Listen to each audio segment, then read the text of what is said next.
গায়ের মানুষ সহজ সরল, চিটিং বাজদের মনটা গরম। কেউ বলে না ভাই ন্যায্য কথা বলার মতো একটা মানুষ চাই। আমরা ন্যায্য কথা বলার মতো একটা মানুষ চাই।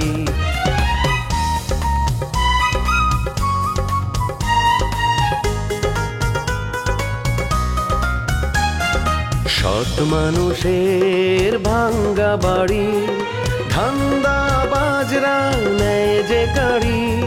কেমন নিয়ম ভাই, উচিত কথা বলার মতো একটা মানুষ নাই।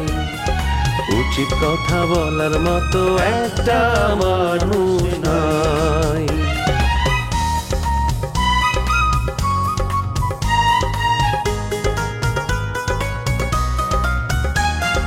চোরের মায়ের বড় গলা, মিথ্যা দিয়ে সত্য বলা।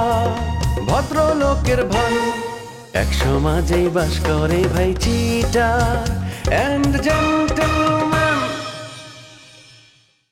যে ইংরেজের লোকে মুই বিপদে পড়লাম, হ্যাঁ সেই চিন্তা তোকে মাথার মধ্যে নাই। হ্যাঁ হ্যাঁ বড় করার লোকে পাগল হয়ে গেছো। রোমিও ভাই নাকি তোমাদের বাসায় গেছিল? তোমরা নাকি কোথাও মেয়ে দেখতে গেছিলা? মেয়ে পছন্দ হয়েছে? শোনো, মেয়ে যদি পছন্দ হয় তাহলে কথা বেশি না বাড়িয়ে বিয়ে করে ফেলো। বিশ্বাস করো, চুক্তি করতেছি, আমি কোনো মেয়ে দেখতে যাই নাই। বাসায় যখন বৈশা বোর হবা তখন ছাদে এসে ঘুরে যাবা, দেখবা মনটা ভালো হয়ে গেছে। ছাদে এসে অবশ্য ভালো হয়েছে, নীরবের সাথে দেখা হয়েছিল। নীরব অবশ্য অনেকবার বলতে ওর বাসায় নিয়ে যাওয়ার জন্য, শেষ পর্যন্ত মন খারাপ করে চলে গেল। নুপুর, ফোনের মধ্যে মনের সব ভাবকে প্রকাশ করা যায় না। আমার ভিতরে দেখি যন্ত্রণা চলতেছিল, সেটা আমি তোমাকে বুঝাবার পারি নাই। হ্যাঁ নিকে তো ছুটে চলে আসলাম। তাছাড়া তুমিও কিন্তু আসতে বলছো, আমি কিন্তু তোমার এই কথাতে খুবই দুঃখ পাইলাম। আচ্ছা বাবা থাক, এখন আর আপনাকে দুঃখ পেতে হবে না। এখন চলো বাসায় চলো, ওই রোমিও আর নাফিজা আছে বাসায়, তাদের সাথে কথা বলবো। চলো। না না না, অগর সামনে আমি পড়াই দেবো না। ওরা যদি জানতে পারে যে আমি এত বড় একটা মিথ্যা কথা করছি, তাহলে রোমিওর সাথে সারা জীবনের জন্য আমার সম্পর্ক নষ্ট হয়ে যাবে। আচ্ছা, সত্য তো কখনো চাপা থাকে না। আজকে হোক কালকে হোক, তারা তো এটা জানতেই পারবে, তখন তো আরো খারাপ হবে, তাই না? তার চেয়ে বেটার তুমি এখন চলো, তুমি গিয়ে সোজা ওদেরকে সবকিছু খুলে বলবা আমি তোমাদেরকে নিতে আসছি, আমার সাথে চলো। আর তারা যখন জানবে যে তুমি তাদেরকে নিতে আসছো, তারা অনেক খুশি হবে, তাদের ভেতরে আর কোনো রকম রাগ থাকবে না। কাজটা আমি মোটেও ভালো করি নাই, সেই জন্য নিজে ক্ষমা করতে পারতেছি না। নুপুর, কথাটা তোমাকে বিশ্বাস করে কইলাম, তুমি আবার ওর কাছে বলে দিও না। ঠিক আছে, বলবো না, কিন্তু আমার যে বিশ্বাস নষ্ট হলো সেটার কি হবে? আমার একটা দৃঢ় বিশ্বাস ছিল যে তোমার মাথায় কোনো শয়তানি বুদ্ধি নেই, কোনো দুষ্টু বুদ্ধি নেই। এই যে দেখো, আমি আবার কবে কইলাম যে আমার মাথার মধ্যে কোনো দুষ্টু বুদ্ধি নাই? কোনো তোমাকে আমি আগে পরিষ্কার করে বলছি না যে আমরা দুই ভাই মিলে জমির ব্যবসা করতাম, একটা মিথ্যার মধ্যে সবসময় বসবাস করতাম। ওইখান থেকে নিজেকে বাড়ি করে আনার চেষ্টা করতেছি, কিন্তু তারপরেও কথায় আছে না যে কয়লা যায় না ধুলে, মানে স্বভাব সহজে পরিবর্তন হয় না। তারপরও কয়লা ধুলে ময়লা যায়। ওই তো কয়লা ধুলে ময়লা যায় না। হ্যাঁ, মাঝে মধ্যে বাইর হয়ে আইসে, তারপরেও আমি তো চেষ্টা করতেছি ওইখান থেকে নিজেকে শুধরে নেওয়ার। তোমার এই কথাটা আমার অনেক ভালো লাগলো, তুমি খুব সহজ সরল ভাবে সত্য কথাটা বলো।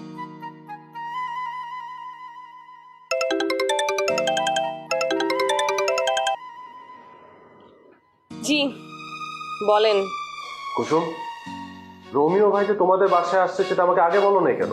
হ্যাঁ, আমি ওনাকে ছাদে দেখে তো একদম অবাক হয়ে গেছি। আমার নাটকের ডিরেক্টর আমাদের বাসায়, অথচ আমি জানি না। খুব ভুল হয়ে গেছে তো, বিষয়টা খেয়াল করতে পারিনি। আচ্ছা ঠিক আছে, এখন থেকে যে অতিথি আসুক না কেন আপনারা ফোন করে জানাই, ঠিক আছে? আর কোনো অসুবিধা আছে? সব মেহমানের কথা আমার জানার দরকার না, আমি শুধু রোমিও ভাইয়ের কথা। আরে আপনি আমাদের বাসার অন্যান্য মেহমানরা ছোট করে দেখতেছেন? হ্যাঁ, খুব দুঃখ পাইলাম, খুব কষ্ট পাইলাম মনে। দুঃখ পাবার তো কিছু নাই কুসুম, তোমাদের সব আত্মীয়র সাথে তো আমার পরিচয় নেই। রোমিও ভাইয়ের সাথে আমার পরিচয় আছে, কারণ আমি তার সাথে কাজ করছি। না, তুমি প্রত্যেক কথা তুমি বাঁকা করে উত্তর দাও, মেজাজটা না একদম ঠিক থাকে না। আপনার মেজাজের কি হয়? অনেক রাগ ধরে না? রাগ ধরলে রাগ করেন, তবে একটা প্রতিজ্ঞা করেন যে কুসুমের মতো একটা বেয়াদব মাইয়ার সাথে আপনি আর জীবনও কথা কইতেন না। আমি সে প্রতিজ্ঞা করতে পারছি না, এখানে একটা বাধা আছে, সেটাই আমার দুর্বলতা, আর তুমি সেই দুর্বলতার সুযোগ নেই। সুযোগ নেওয়ার কোনো ইচ্ছাই আমার নাই। আপনার সাথে আমার এতদিনের পরিচয়, আপনি কি কখনো দেখছেন আপনার সাথে আমি আগ বাড়ায় কোনো কথা কইতে গেছি?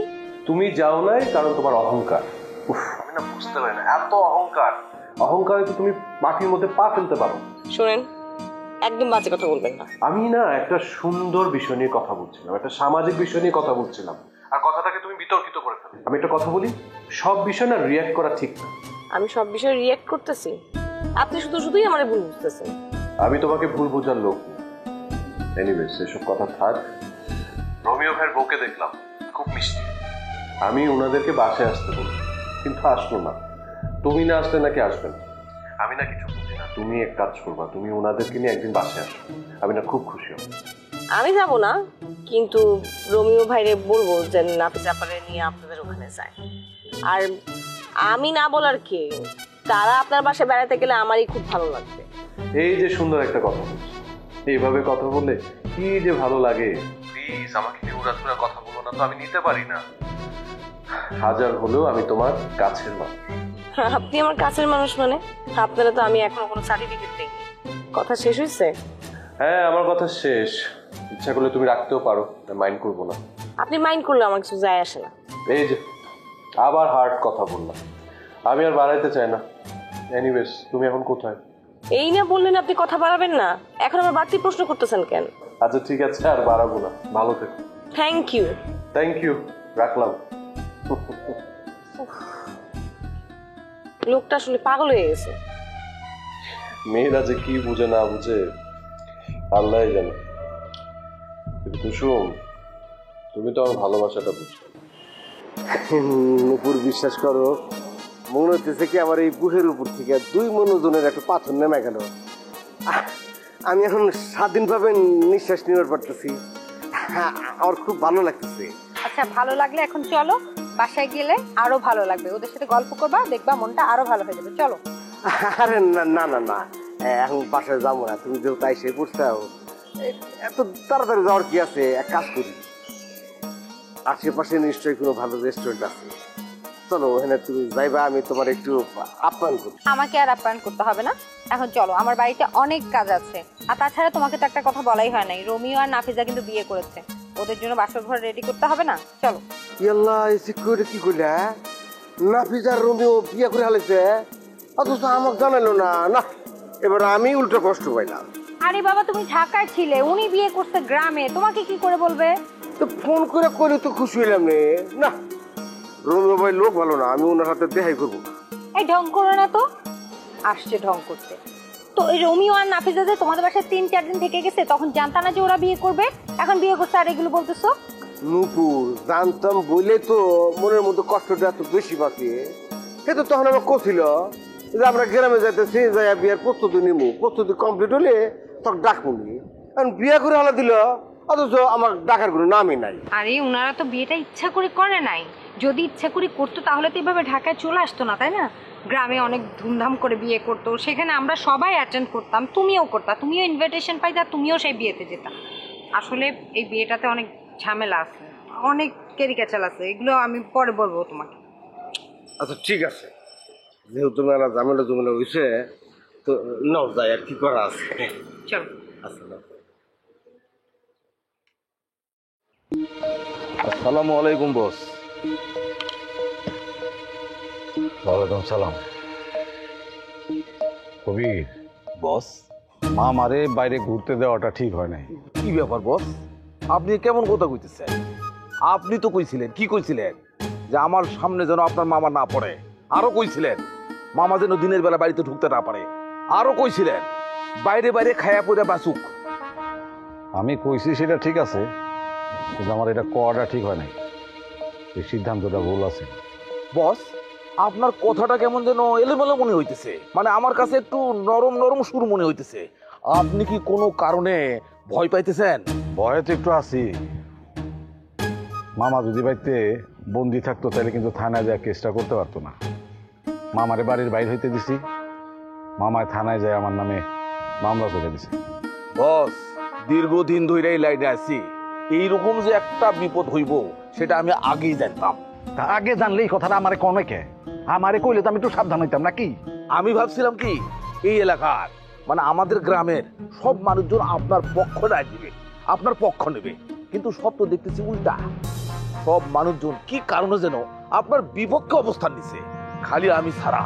লেবু সব গ্রামের মানুষের এত ক্ষতি করলো, ওর জমি দখল করলো, ওর বাড়ি দখল করলো, তারপরও গ্রামের মানুষ তার পক্ষে। আমি যে তাগো হয়ে এত কাজ করতেছি, আমারে গ্রামের মানুষের ভাব দেখে মনে হয় কি জানো, মনে হয় আমার মামা একজন সাধু পুরুষ। বস কি কমো, এই যে আপনি কামটা করলেন সবচেয়ে ক্ষতিগ্রস্ত হইতেছে আমি। মামলা তো করে ফেলাইছে, আপনার সাথে আমারও হয়তো জেল জরিমানা হইতে পারে। কবি তোমার কথা সুর তো আমার ভালো লাগতেছে না, বেইমানের সুর পাইতেছি আমি তোমার। কবির, ওই লেবু মিয়া বাড়ি আছে? কি কর না গো মুস্তাফা, লেবু সাহেব বাড়ি আছে কি না আছে এটা আপনার তো জানার কথা। কেন আপনি তার আশ্রয় দিচ্ছেন না? আপনি তো তার আশ্রয় দাতা, সে কোথায় আছে, কি করতেছে, কি খাইতেছে, এটা তো আপনারই ভালো জানার কথা।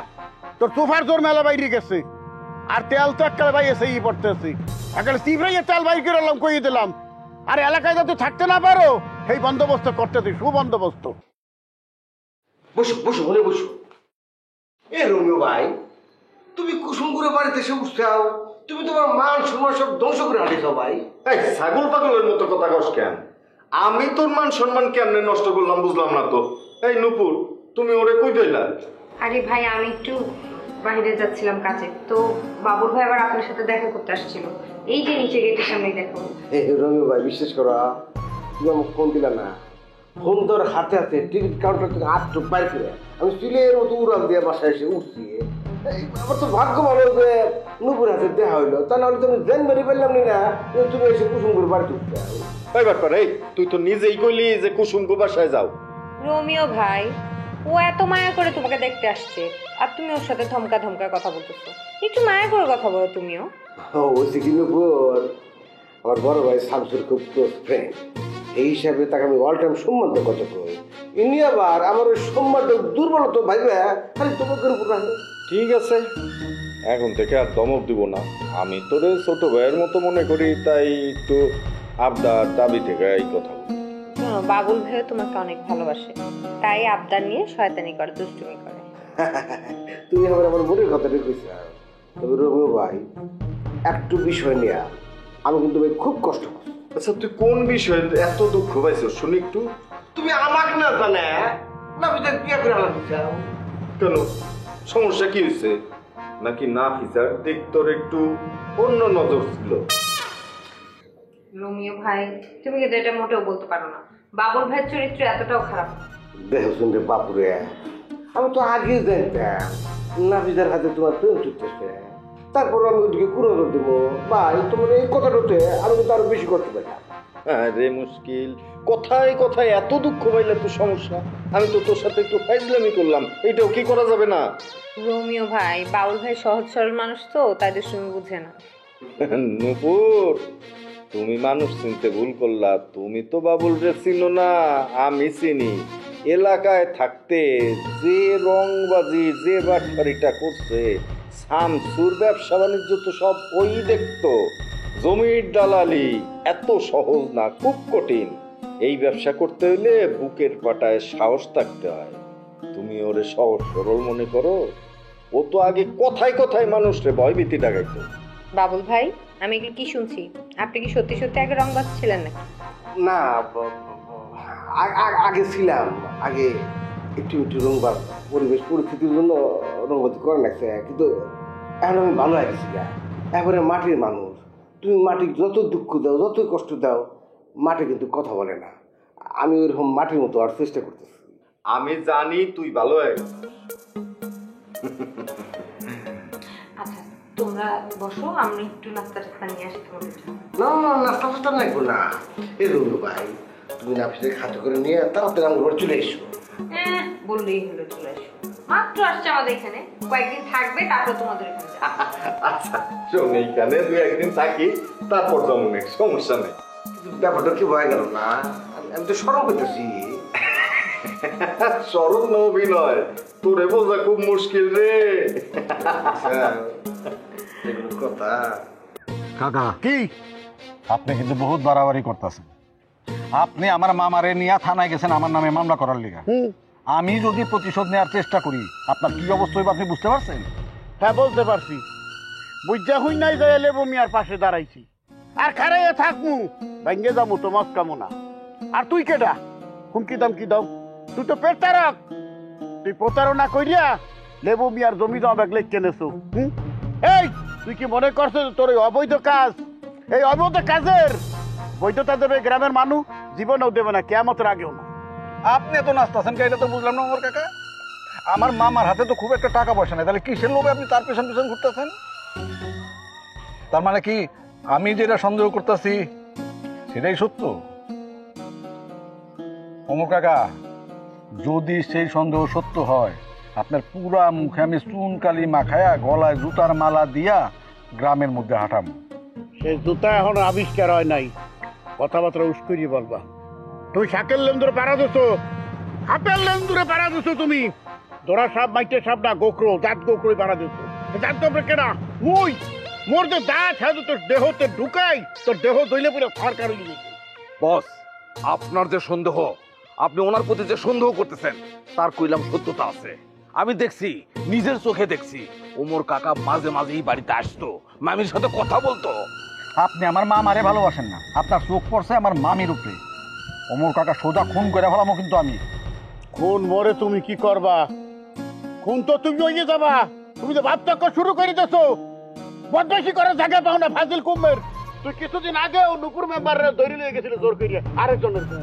বদমাইশ কেটা এখন ভাইবে চিনতে দেখ, বদমাইশ কেটা অসভ্য ছোট লোক কুমের। আচ্ছা নামা বলছি না, একটা চিজেই ভাই ফিরে গেলাম। ওই লাঠি কমুইতে যাইবে চার পাবিয়া নেই রক বেড়া। বস, আজ অমাবস্যার রাত, আপনি হলো অর্ডার দেন, আজ রাতে ওরে আমি খুন করে হেলাম। দরকার নাই, একটু সবুর কর, পরে আর কষ্ট করে খুন করতে হবে না। ওই বুড়াই এমনি খুন হয়ে যাবে।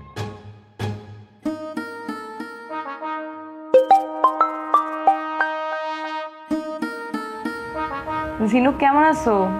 ভালো নাই, অনেক দৌড়ের উপরে আছে। কেন দৌড়ের উপরে আছো কেন? রোমিও আমার সাথে প্রতারণা করছে। সে আমাকে বিয়ে করার কথা বলে সে নাফিজাকে বিয়ে করছে।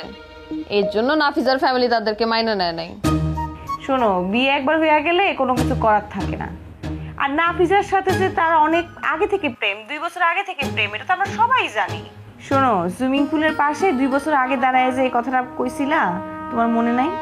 অবশ্যই মনে আছে, কিন্তু সেই প্রেম তো একসময় ভেঙে যায়। আর এই কথা তো আমাকে নাফিজা নিজেই বলছে। সে নাকি রোমিও ভাইয়ের সাথে আর জড়াবে না। তাই তো আমি, সে ডিরেক্টর মানুষ, তাই তার সাথে প্রেমে জড়ায় যায়, এই আর কি।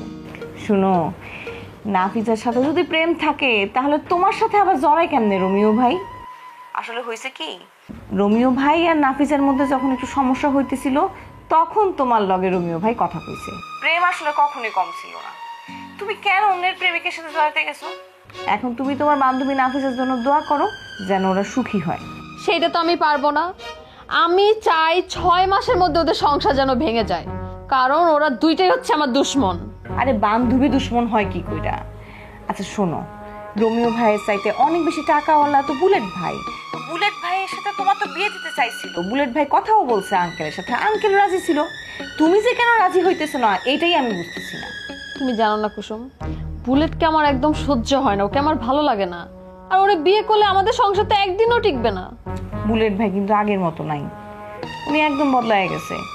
এখন সে ব্যবসা করতেছে, মন দিয়া কাজ করতেছে, টাকা উপার্জন করতেছে। তাছাড়া একটা সিরিয়াল করে তো সে অনেক বড় সেলিব্রিটি হয়ে গেছে। এরকম একটা সেলিব্রিটিকে তুমি পাত্তা দিতেছো না, আমার না কোনো কথা মাথায় ধরতেছে না। আমার ওরে ভালো লাগে না, এটা আমি কি করব? তাইলে আমি আমার কথা ফিরাই নিলাম, যারে ভালো লাগে না তার সাথে তো কোনো কিছু হওয়া সম্ভব না। মনের বিরুদ্ধে কোনো কিছু করাটাই উচিত না। থ্যাংক ইউ, তোমার কথা শুনে না খুব ভালো লাগতেছে এখন। আচ্ছা একটা কথা কও তো আমারে, রোমিও আর নাফিসা কি তোমার বাসায় উঠছে? মিথ্যা কথা বলবো না, উঠছিল, তবে ওরা তো এখন নাই, হানিমুনে চলে গেছে। রোমিও একটা বেইমান, বউ নিয়ে হানিমুনে চলে গেছে। তোর সুখ জীবনে হইব না রোমিও, তুই এই জিনুকরে কষ্ট দিছস, তোর উপরে আল্লাহর গজব পড়বো। সরি, আসলে মাথায় রাগ উঠে গেছে তো, রাগে কথা বলতেছে। তুমি কিছু মনে করো না। It's okay. তোমার কথা শেষ হয়েছে? হ্যাঁ, শেষ হয়েছে। ঠিক আছে, তাহলে রাখি। হ্যাঁ, ভালো থেকো।